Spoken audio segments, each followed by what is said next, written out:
Assalamualaikum warahmatullahi wabarakatuh.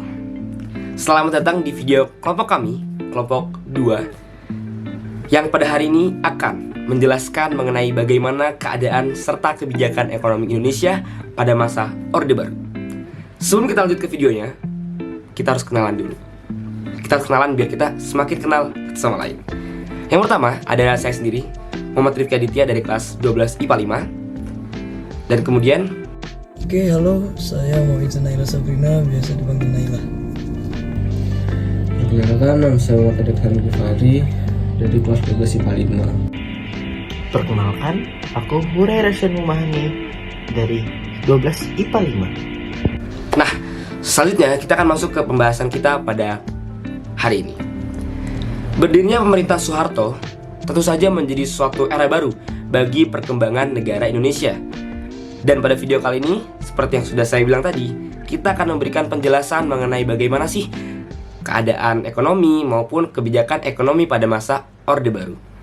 Sebelum kita masuk ke videonya, alangkah baiknya biar lebih seru aja sih, biar lebih seru, kita nonton sedikit video berikut ini.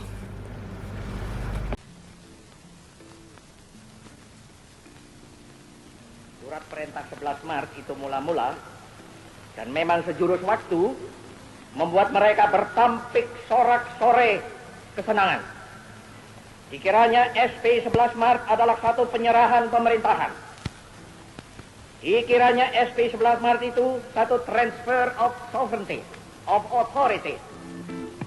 Padahal tidak. SP 11 Maret adalah satu perintah pengaman. Baik, barusan kita sudah menonton video tentang apa? Ada yang menebak? Baik, jadi kita menonton video tentang pidato Presiden Soekarno, Presiden pertama Republik Indonesia, yang menyinggung mengenai Super Semar. Bukan membicarakan isi tentang Super Semar, karena sampai sekarang kita semua masih belum tahu nih kejelasan dari Super Semar itu bagaimana sih sebenarnya. Tapi bukan Super Semar yang pengen kita bahas. Kita pengen membahas Super Semar karena apa? Karena seperti yang kita ketahui bersama, bahwasannya Super Semar inilah merupakan tonggak lahirnya Orde Baru. Soeharto berhasil merebut kekuasaan Soekarno, kemudian membentuk sebuah tataran baru yang disebut Orde Baru. Tantangan yang dihadapi Soeharto di awal masa jabatannya adalah krisis ekonomi, kemiskinan, kesulitan mencari lapangan kerja, serta banyaknya lahan pertanian yang terbengkalai. Nah, lantas dengan segala krisis tersebut, dengan segala tantangan tersebut, Soeharto ini atau kepemimpinan Soeharto itu melakukan apa sih pada saat itu? Jadi kebijakan-kebijakan yang dilakukan Soeharto pada masa Orde Baru adalah: yang pertama, membuat pokok-pokok regulasi. Apa itu pokok-pokok regulasi? Hal ini terdiri dari satu, dikeluarkannya peraturan pada 3 Oktober 1966. Kebijakan yang ketiga, yaitu menerapkan anggaran belanja berimbang atau balance budget untuk mengurangi salah satu penyebab terjadinya inflasi. Kemudian yang kedua, menerapkan kebijakan penundaan pembayaran utang luar negeri atau reschedule. Dan yang terakhir adalah menerapkan kebijakan penanaman modal asing untuk membuka kesempatan bagi investor luar negeri untuk turut serta dalam pasar ekonomi di Indonesia. Itu kebijakan yang pertama.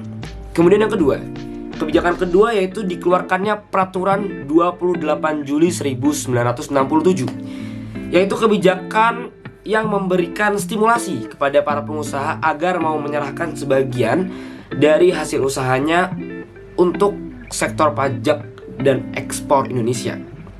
Kemudian yang terakhir atau kebijakan yang ketiga yaitu mengesahkan dan menetapkan RUU APBN melalui Undang-Undang Nomor 13 Tahun 1967 yang kemudian digunakan setiap tahunnya oleh pemerintah Indonesia. Kebijakan yang selanjutnya yaitu trilogi pembangunan pemerintahan Orde Baru membuat slogan untuk menunjukkan fokus utama mereka dalam memperlakukan kebijakan ekonomi, yaitu trilogi pembangunan. Bukan tanpa dasar cukup bangunan dibuat karena Indonesia mengalami inflasi yang sangat tinggi pada awal tahun 1966, kurang lebih sebesar 650% setahun. Trilogi pembangunan berisi 1. Pertumbuhan ekonomi yang cukup tinggi. 2. Pemerataan pembangunan dan hasil-hasilnya yang menunjukkan kepada tercipta keadilan sosial bagi seluruh rakyat Indonesia. 3. Stabilitas nasional yang sehat dan dinamis.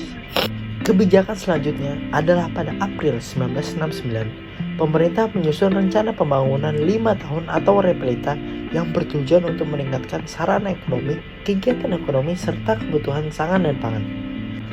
Repelita ini akan dievaluasi selama 5 tahun sekali.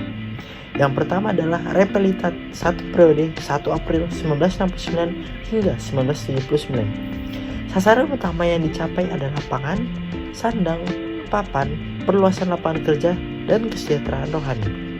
Pertumbuhan ekonomi berhasil naik 3-5,7%, sedangkan jika inflasi menurun menjadi 4.708%. Namun, kebijakan pada masa Repelita 1 dianggap menguntungkan investor Jepang dan golongan orang-orang kaya saja.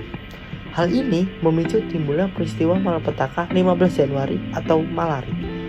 Yang kedua ada Repelita 2 periode 1 April 1974 sampai 31 Maret 1979. Menitik beratkan pada sektor pertanian dan industri yang mengolah bahan mentah menjadi bahan baku. Pelaksanaan Repelita 2 cukup berhasil menumbuhkan ekonomi rata-rata Majapahit mencapai 7% per tahun. Yang ketiga ada Repelita 3 periode 1 April 1979 sampai 31 Maret 1984. Repelita 3 menekankan pada trilogi pembangunan dan asas pemerataan. Salah satu asasnya yaitu asas pemenuhan kebutuhan pokok rakyat, asas kesempatan memperoleh pendidikan dan pelayanan. Selanjutnya ada Repelita keempat periode 1 April 1984 sampai 31 Maret 1989. Menitik beratkan pada sektor pertanian menuju swasembada pangan dengan meningkatkan industri untuk menghasilkan mesin-mesin sendiri. Namun pada awal tahun 1980 terjadi resesi dan akhirnya pemerintah Indonesia mengeluarkan kebijakan moneter dan fiskal. Hal ini digunakan untuk demi kelangsungan pembangunan ekonomi dapat dipertahankan. Lalu ada Repelita 5 periode 1 April 1989 sampai 31 Maret 1994. Masih menitik beratkan pada swasembada pangan, diselingi dengan meningkatkan produksi pertanian dan menyerap tenaga kerja. Indonesia memiliki kondisi ekonomi yang cukup baik, rata-rata 6,8% per tahun, didukung dengan perdagangan luar negeri yang lebih baik dibanding tahun sebelumnya. Yang terakhir ada Repelita 6 dimulai pada tahun 1994, pembangunan berfokus pada sektor ekonomi, industri pertanian, dan meningkatkan sumber daya manusia. Ekonomi dipandang sebagai penggerak utama, namun pada periode ini terjadi krisis moneter melanda negara-negara Asia Tenggara termasuk Indonesia. Karena krisis moneter ini, akhirnya kehidupan ekonomi terganggu dan menyebabkan rezim Orde Baru runtuh. Selanjutnya ada revolusi hijau yang dimulai tahun 1994. Tujuannya untuk meningkatkan produksi pertanian dengan menggantikan teknologi tradisional ke teknologi pertanian modern. Penerapannya berfokus pada penemuan bibit unggul seperti gandum, padi, dan jagung. Dampak yang terjadi adalah meningkatnya hasil pertanian khusus padi dan bisa melakukannya swasembada beras. Program dari revolusi hijau ada 3. Yang pertama ada BIMAS atau bimbingan massal. Pemerintah melakukan penyuluhan pertanian dan memberikan kredit modal kepada kelompok petani. Yang kedua ada IMAS, intensifikasi massal, pengoptimalan produktivitas lahan dan kualitas hasil pertanian yang berhasil meningkatkan produksi pertanian sebanyak 2 kali lipat. Dan yang terakhir ada mekanisasi dan diversifikasi, meningkatkan hasil pertanian menggunakan mesin modern dan usaha memperbanyak jenis pertanian. Nah, dan yang terakhir ada dampak kebijakan ekonomi pada masa Orde Baru. Dampak positifnya yang pertama ada pertumbuhan ekonomi dan hasilnya terlihat jelas. Yang kedua ada mengubah Indonesia dari status negara importer menjadi eksportir. Yang ketiga swasembada pangan dan energi. Yang keempat penurunan angka kemiskinan. Yang kelima penurunan angka buta huruf dan kematian bayi. Namun ada juga dampak negatifnya. Yang pertama ada kesenjangan sangat mencolok antar daerah. Yang kedua pembangunan terkesan hanya untuk kota besar. Dan yang terakhir maraknya praktik KKN, korupsi dan nepotisme.